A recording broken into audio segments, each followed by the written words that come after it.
श्रीमद् भगवत गीता द्वितीय अध्याय के इस व्याख्यान में आप सबका हार्दिक स्वागत है। आज की इस वीडियो में हम श्रीमद् भगवत गीता अध्याय 2 के श्लोक 32 से लेकर के आगे के कुछ श्लोकों को पढ़ेंगे। श्लोक 32वां है, यदृच्छया चोपन्नम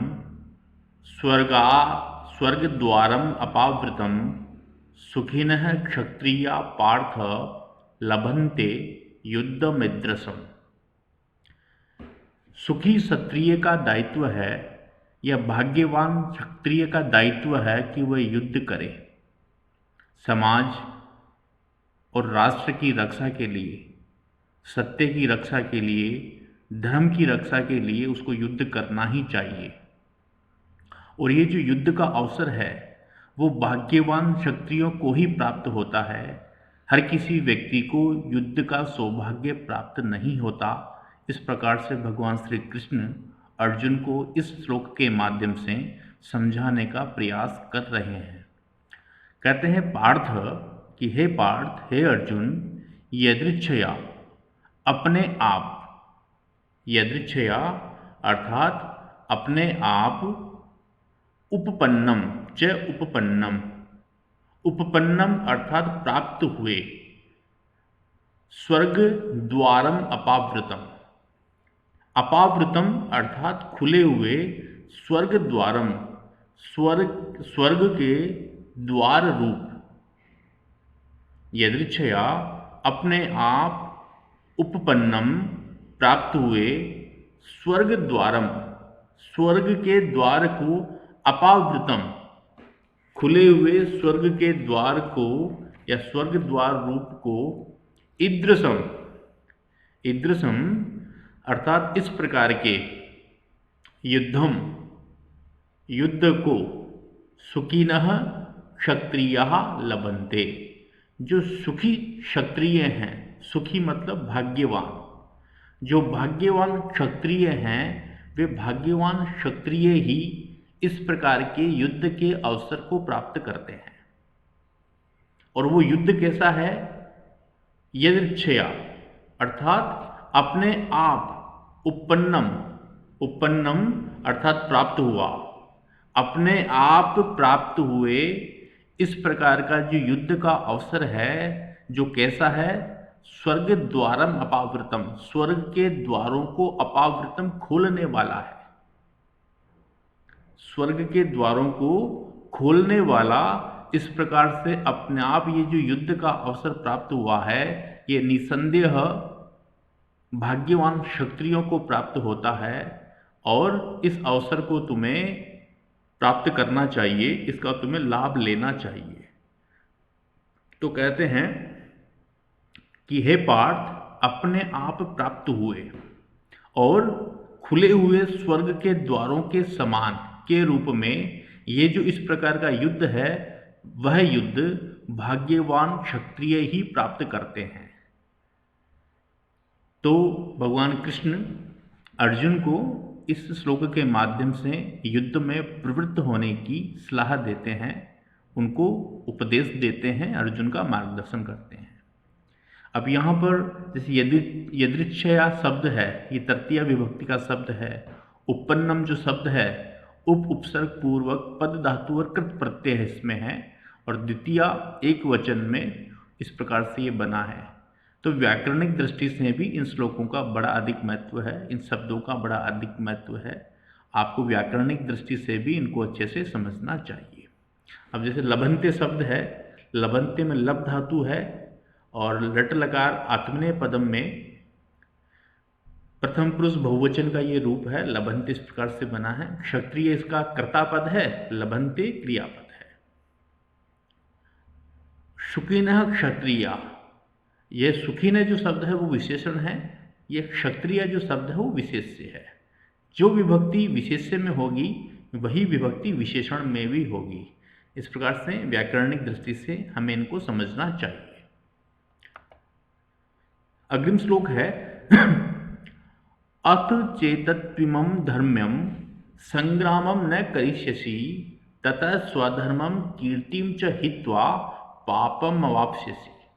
कहते हैं अथ च तुम इमं धर्मम संग्रामम न करिष्यति। यदि तुम इस धर्ममय संग्राम को नहीं करते हो, नहीं करोगे, तो स्वधर्मम कीर्तिम च हित्वा, अपने धर्म और कीर्ति को नष्ट करके पापम अवाप्स्यसि, पाप को तुम प्राप्त करोगे।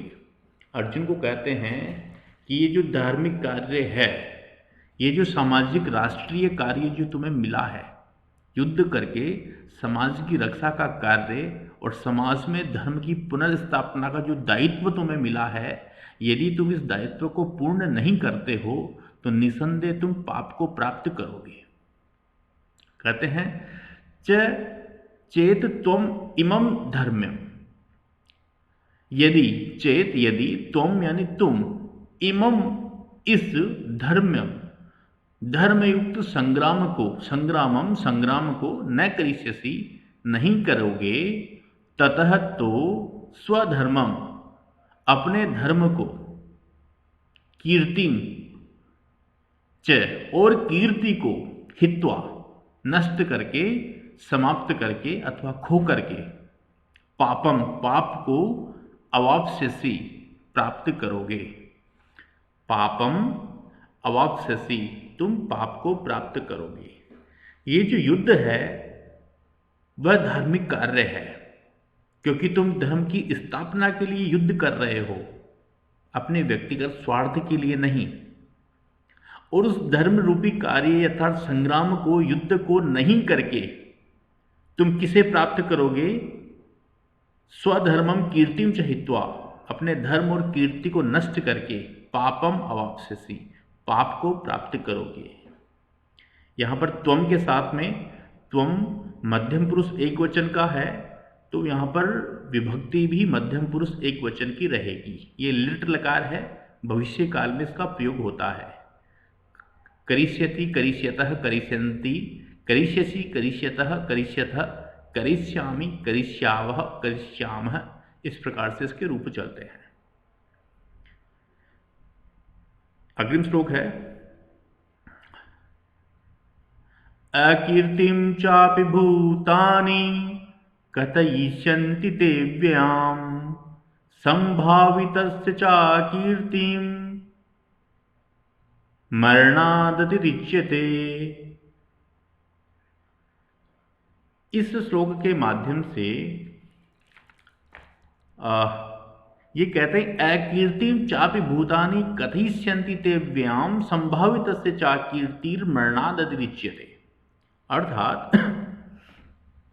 युद्ध के पलायन से क्या होगा, इस विषय में कहते हैं कि भूतानि ते अव्याम अकीर्तिम च कथयिष्यन्ति, अकीर्ति संभावितस्य मरणादतिरिच्यते।